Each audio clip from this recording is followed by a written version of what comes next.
So, I saw Shang-Chi and the Legend of the Ten Rings last night, and I have to say I had a lot of fun with it. There's some great action, some good characters, it's got a dragon. Baby dragon! But in the time since I saw the movie, there's kind of been something that's been bugging me, and it's to do with the finale itself. Obviously, when I talk about it, it implies spoilers ahead, so you may want to click off this video. Go to one of your suggestions, or hell, go to one on my own channel, whatever you want. If you want to avoid it, leave! So, in one of the fights of the finale, we have Shang-Chi face off against his father, Wen-Wu. It's a good fight, it's got a good build-up to how Shang-Chi uses the rings which his father has, channeling the last lessons and the memories of his mother in order to defend the village she was born in from her own power-crazed husband. It's pretty good. It's decent. I wouldn't say it was perfect, but it's pretty far up there in terms of Marvel origin movies, and introducing the audience to a new area of the MCU. I gotta commend it on that. It's good. Some really good stuff in there. Now, readjust myself in my seat because I'm uncomfortable. The fight finishes, Shang-Chi defeats his father, and it's all good. We're right up at the end. Then the stakes are just kind of ramped up for no reason.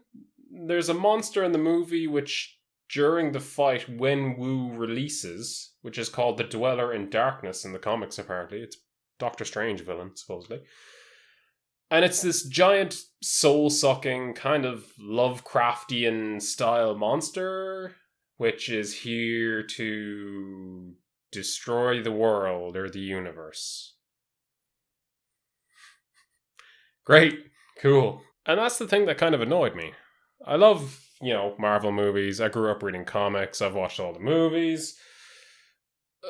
But these moments are the ones that I can kind of understand the criticism of people calling something just a Marvel movie.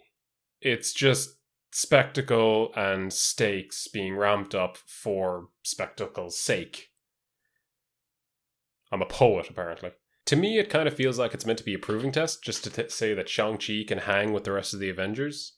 Because he stopped a big world-ending thing that he deserves to be on the team. I kind of feel like Marvel does this a little bit just to show that some characters can be super powerful instead of telling stories in a more impactful and personal way.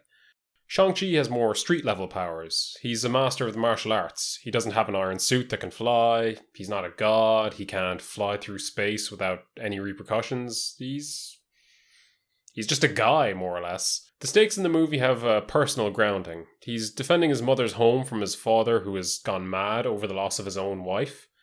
It's simple, it's personal, and it's a hell of a lot more relatable than fighting a soul-eating monster. Shang-Chi has to work through the death of his mother, as well as losing his father to the madness that's causing him to do what he's doing. Not that I've ever related to a scenario like that in my entire life, but you can kind of understand how the hero in question would feel going through that instance. You can feel there'd be a struggle there. Then just to cowboy switch that out with a giant monster, it's not a great plan. It's a bit like an AntMan or Ant-Man and the Wasp, where they have all the Pym particle stuff being sold in the black market to add a more of the world is in danger kind of stuff. Or like how in Age of Ultron is trying to destroy the whole planet to make everyone else stronger. Is that a good movie? Or how Malekith in Thor the Dark World is trying to destroy literally the entire universe, I think. Or that Captain Marvel just dealt with the planet getting nuked from space. It's just all kind of stakes for the sake of it. It kind of makes the MCU feel like there's a delicate balance, that if one villain manages to get through, then half the population is going to get wiped out. Oh, that happened.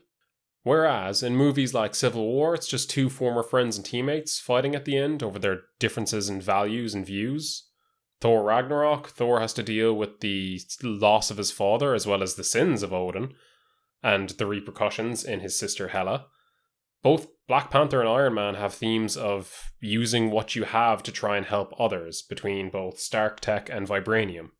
Now, there are bigger stakes in these movies, but all that stuff is kind of personal to each of those characters and really important to making those characters memorable. And I think Shang-Chi can be a great character going forward in the MCU, but I don't want to see a character just reduced to having to go through a fight for the sake of the spectacle.